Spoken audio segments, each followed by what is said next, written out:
it's Alice and welcome to this chill reading vlog. So it's the afternoon now and I've spent the day filming some videos, and my plans for the rest of the evening is to just chill out and take it easy and try to do some reading.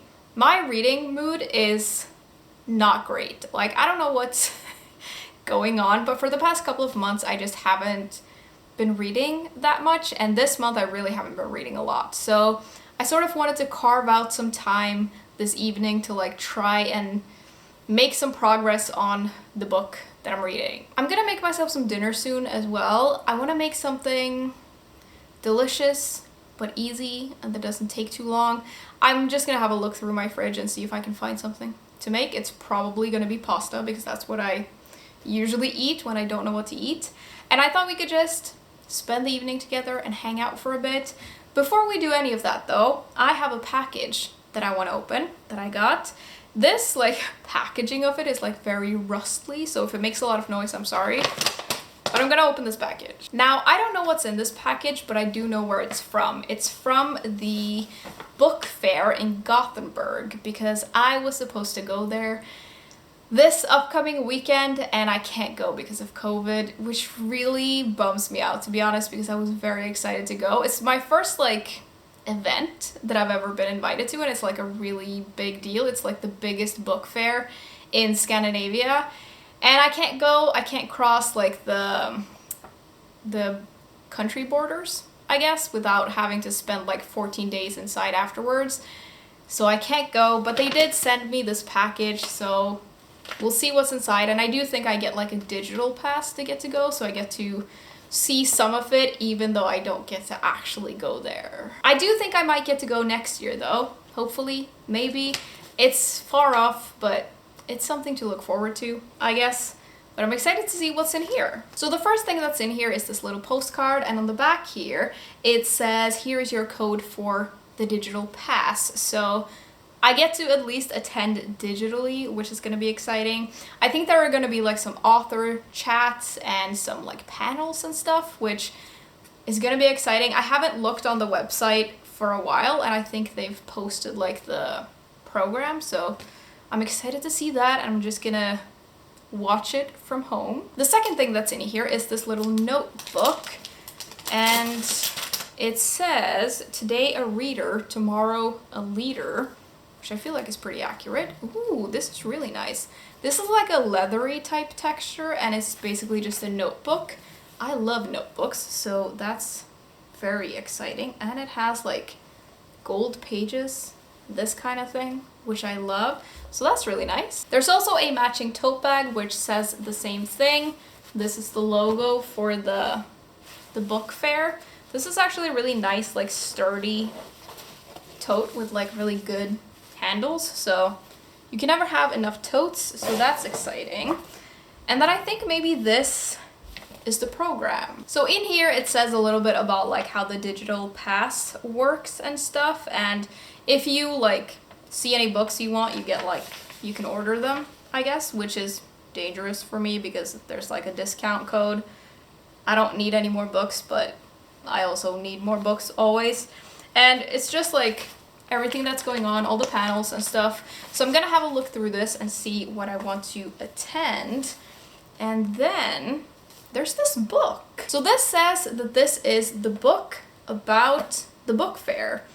I don't know a whole lot about this book fair. I've heard about it before because again, it's one of the biggest in either in Scandinavia or the Nordic countries, but I don't know where it started.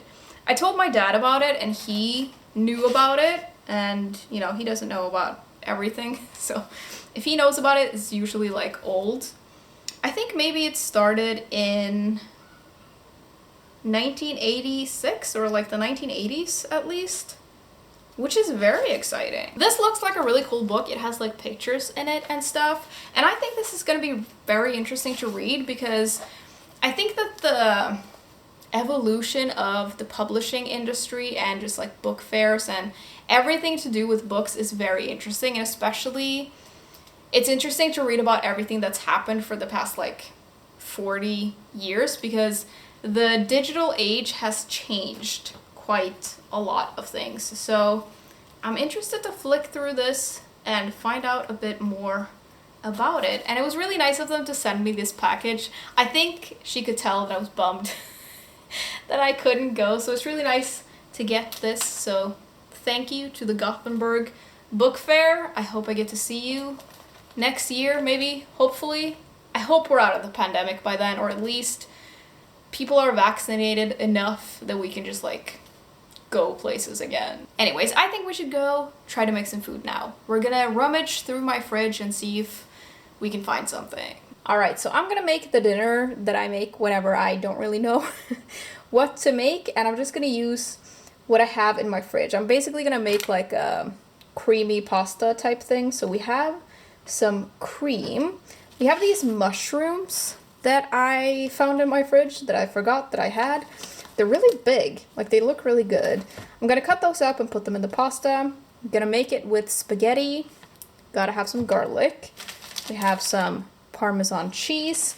And then I found some bacon that I'm gonna put in. And I'm basically just gonna, mix this together, and usually it tastes pretty alright. If it doesn't, I can just put a lot of Parmesan on it, and then it just tastes good anyway. While I'm cooking, I'm going to listen to my new favorite podcast. This is Morbid, which is a true crime comedy podcast that I've really been enjoying. I am on like the 230th episode or something, so I've listened through quite a lot, so I'm gonna listen to this and then make this food and then probably find something to watch while I'm eating, although I don't really know what yet. It's probably gonna be Real Housewives, not gonna lie. Very intellectual of me, I know, but sometimes you just want to watch something brainless, and I feel like that's what Real Housewives is.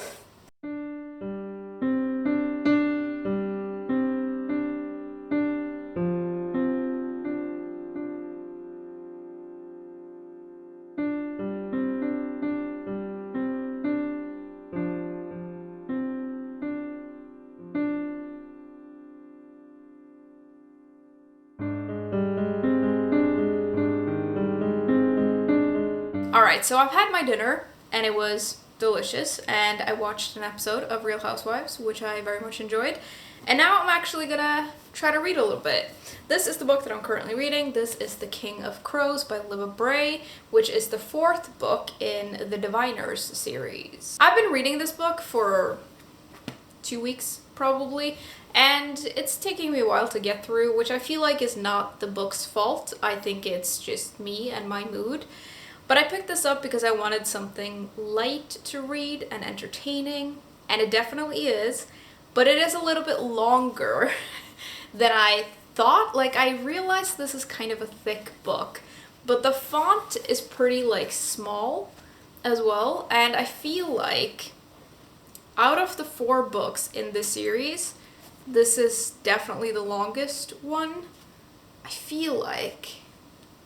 I don't actually know, but it's the one that feels the longest, probably because it's taking me a while to get through. If you don't know what the series is about, it's basically historical fiction. It's set in the 1920s, which I love, and it's, I guess you would call it fantasy, but it leans more towards the supernatural part of fantasy, and we follow all of these different diviners, and they all have supernatural abilities. In the first book, we meet a girl, or a young woman named Evie, who can read objects, so she can touch something and see the object's past and whoever has come into contact with it. And we follow her mainly in the first book, and then in the rest of the books we're introduced to more diviners as we go along. And in this book we're sort of following all of the diviners that we have been introduced to in the previous books. The overarching plot of the whole series is that there is this man in a stovetop hat who is really bad, and he is trying to, I guess, open up a dimension into another world. He basically wants to consume their world, the regular world, and there are these ghosts that come out of nowhere and they want to eat people. It's a whole thing. And we sort of meet a bad guy or like a bad situation in each book, and then the overarching plot is this horrible creature person who's just like trying to mess everything up. And in this book, they're trying to, you know, prevent whatever he's planning from happening, and it's pretty good. I feel like the first book really did well with the bad guy. Like, the bad guy in the first book is really good, and I don't remember completely what happened in the second and the third book. I only remember the characters, but I feel like the bad guy in this is pretty bad. Like, he's pretty scary, and what he's trying to do is pretty scary, and yeah, I'm enjoying it. It's just a little long. I'm on page 264 of this right now, and the book is like 540 pages, I think, so I'm about halfway through, and I'm gonna try to make some more progress on this now. I'm really looking forward to getting to the part where things are gonna get really exciting. I'm assuming it's gonna get exciting because all of the other books did towards the end, and there are several like sort of mysteries in here, like a lot of stuff that we're trying to figure out, and I hope we get answers to all of it. So I'm gonna sit down and, well, I'm sitting, but I'm gonna scoot over and try to read a little bit, and I'm gonna put an ASMR room on and light some candles and try to read for maybe, I don't know, I'm gonna maybe set a timer for half an hour. I feel like that helps me quite a lot because it means I can like focus for half an hour, and then I can take a little bit of a break maybe, and then later maybe we should have some snacks and some hot chocolate or something. But first I'm gonna read a little bit.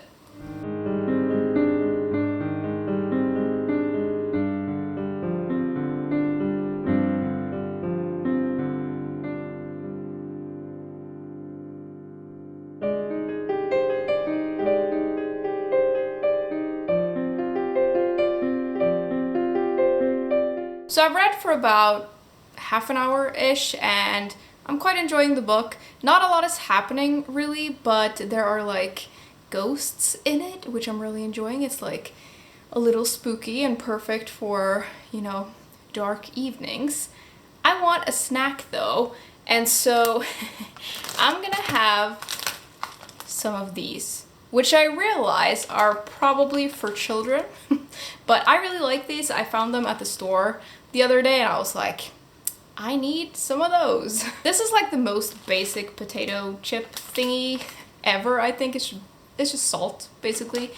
But I really like these for when I want something basic and nostalgic. I remember eating loads of these when I was a kid, and now I'm an adult and I can do whatever I want, so I'm gonna eat them now. Whenever I read the back of these types of packages, I'm always like, I wonder who writes these, because it's low-key kind of poetic, a lot of this. It's really selling it, and it's literally just like a basic salt chip thing, and it makes it sound like it's the best thing in the world, which I guess it kind of is. Like, when you're in the mood for it, this is the best thing.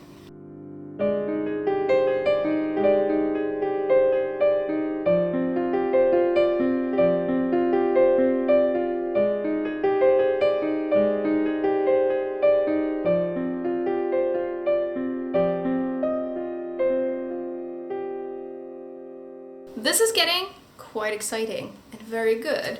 I read maybe like 5 chapters, and I'm now on page like 320, and it's getting really good. The ghosts in here are so scary, but very exciting to read about, and I feel like things are amping up, which is very exciting. I am getting a little bit sleepy though, so I think I'm gonna have to bring this book with me to bed. I'm excited to finish this and find out what's gonna happen, but I always feel a little bit apprehensive when I'm like finishing a series that I've really enjoyed. I started reading the Diviner series like 5 years ago, and I'm now reading the final book, and I've really enjoyed all of the books in the series. I do think this is classified as YA, but I feel like the main characters are young. They're in like their late teens and early 20s. And although I guess it's kind of like YA, it doesn't feel that YA-y, if that makes sense. It really does feel like fantasy, historical fiction, and I really like that. I sometimes like YA, but I don't always love it, and I feel like this is a very good YA series. If you like books like these, I would really recommend the series. If you haven't read it yet, I feel like the writing is pretty strong, and I feel like the spookiness is great and the atmosphere, and I really like the setting and just the feel of the whole book, and I really enjoy all of the characters. I like that they're interesting and complicated, and you don't necessarily like all of them all the time, but that sort of makes you like them even more because they're just human. They're not perfect. The only thing that I feel is kind of sad about this series is that the cover of the first book was amazing. I bought it when it first came out, I'm pretty sure, and I bought like a hardcover edition, and it's the prettiest book. And then as the series has gone on, they have not kept up with the same covers. Another type of cover started appearing. Like for the second book, they made a different type of cover, and I didn't love it, but I didn't mind it as much as I mind these covers. I don't know why they chose this. I feel like the other covers was a better representation of what the book is like, and I just feel like it's kind of a shame because I would never pick up a book that looked like this. I would probably just pick something else. I realize that's like a silly thing to mention maybe, but I just feel like they did such a good job with the first cover, and then we've ended up with this, which is not that amazing, and also my editions don't match, which I'm sad about. I think that's gonna be it for me this evening though. I am gonna head to bed. Thank you very much for hanging out with me. I would love to know if any of you have read this series, or you could tell me about what you're currently reading and what it's about, and I will see you soon. Bye!